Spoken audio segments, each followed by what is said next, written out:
going on, everybody? It's been a minute or two since I've talked to y'all.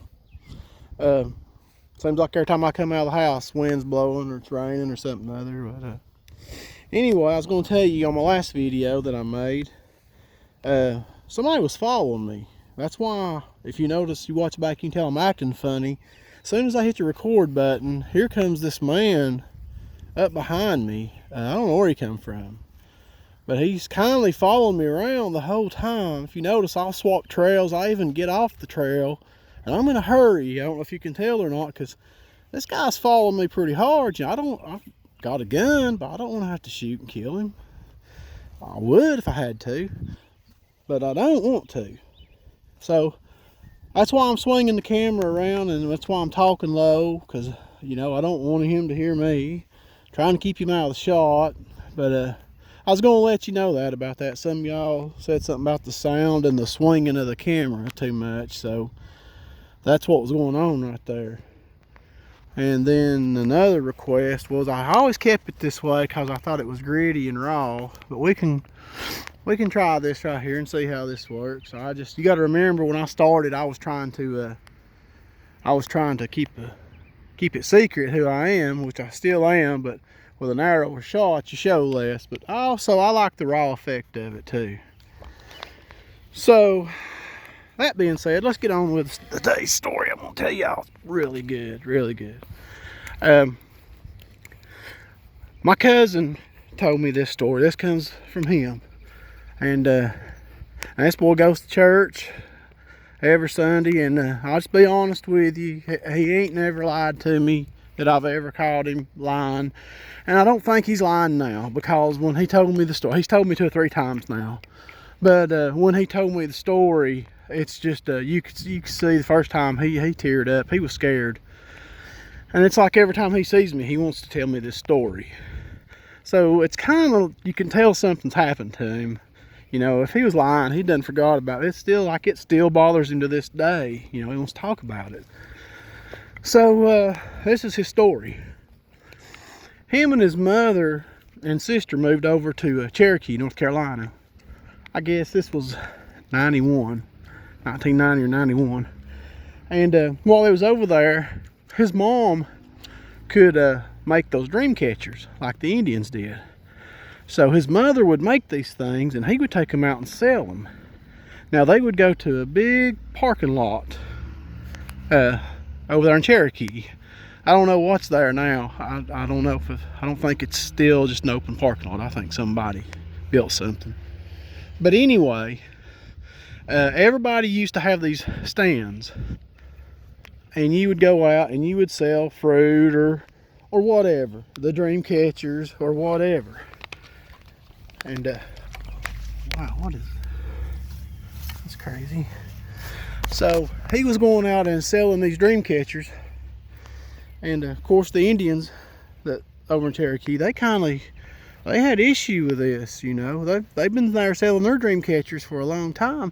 He said especially there was this older one. It was about 45 or 50. Of course, when you're 17, that's older.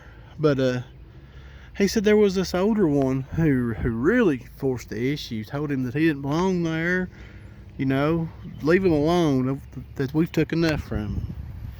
And he would fight back and forth with this guy, I mean, just verbally, but they would argue. And he said one day while he was in the parking lot, my cousin did, someone had slashed his tire. Well, of course, he thought it was, the old man had about 4 or 5 sons also, so, you know, he thought it was one of them, more than likely. So he's out there in the parking lot changing the tire, and he says the old man comes walking along and walks by him while he's got his head down messing with a jack, and yanks out a twig of his hair. Just ow! And keeps right on walking. You know, he gets up and cusses the old Indian guy, and the old Indian guy said just sort of laughed at him and kept walking. He didn't think that much of it. Well, he said when he got home that night, I'm sorry about the wind, guys, if you can hear that. When he got home that night, he said he had the worst dream he'd ever had in his life. He said he was attacked. He was literally attacked in his dream. And when he told me this, he had tears in his eyes. But he said that he dreamed that he come across this wolf in his dream, or this man. He said whatever it was a beast. And he said, I was in the woods alone. And he said, I don't know exactly where I was at. They wasn't familiar. But he said, this thing is just standing there in front of me, steps out of the fog, out of the smoke, right out of the Smoky Mountains. And he said, it's standing there in front of me. He said, it's like 7 foot tall. It's got fangs. He said, it's got a mouth that's extra large. And he said, when it growls and shows its mouth, its fangs, he said there was chunks of flesh and meat hung in its fangs, and that they actually had maggots on it and around his mouth. I'm sorry for being so nasty, but he had some detail when he told this. Yellow eyes, brown, rotted looking claws, about 3 inches long, 3.5. So he knew this thing, whatever it was, could just rip him apart. He said it was just muscular, make two of him. So in his dream, he takes off running. He knows he can't outrun this thing, but that's the only thing he can do. So he says he takes off running in this dream. And he's just about to give up in his dream. He's about wore down when he sees a barn with a ladder laying up against it. He said it looked like somebody had been fixing a roof on a barn. So he, in his dream, runs over there and he gets on that ladder and he pulls the ladder up behind him so this thing can't come up the ladder, can't get to him. So he said he's watching this, he's looking down on this thing and expecting it to either jump or something, but he said it lets out this blood curdling scream, squelch. And he said, and then at the same time, it was laughing. It was laughing at him, sniffing the air, laughing. And he said the sound it made, no human man could make that with his mouth. He said there's no way a person could make this sound. So he woke up. So he went on to work that day, and this dream was bothering him a lot. So end of the day, he saw the old Indian guy and he saw his sons. Just a regular old day. They didn't act like anything any different. At the end of the day, he said the old Indian come over there to him and told him to come look in his van that he drives, to follow him out here and look in his van. Well, he was expecting his sons to jump out of the van and jump on him. He said he took a tire tool with him. But he said he got out there to the van and he opened it up. There wasn't nobody around. He said there was a dream catcher that the guy had hanging from his rearview mirror. And he told him that this was an authentic Cherokee dream catcher. And he said it looked a little different than what they sell or what he sells. He said this particular dream catcher had a fang hanging from a string on one side and another fang, like a wolf fang, hanging on another side.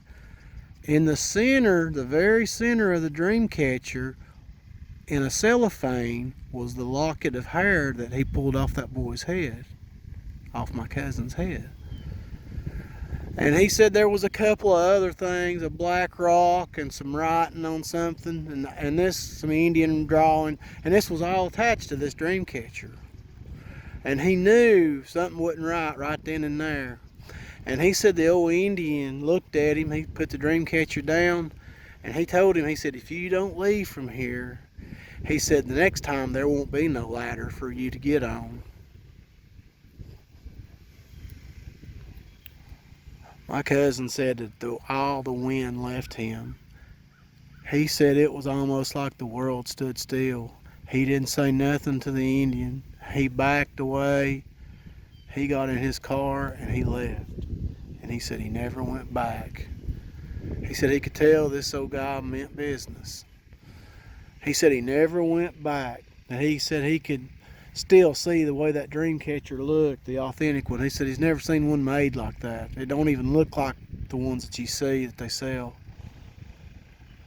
So this really bothered him bad. He had a friend that was his neighbor, and he was a Cherokee Indian too. He asked him about that. You know what, this man, you know what, and he had this dream catcher and this was in it, you know, and he told him about the dream.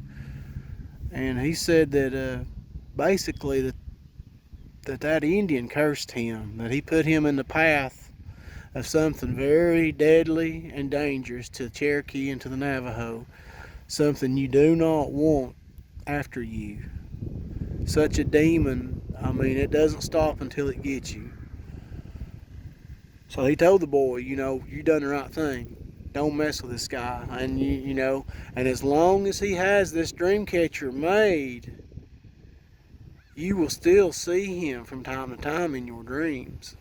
Either the Indian or this wolf. He said until he destroys that, until he puts this underwater, and he said he has to say something, some kind of ritual that they do.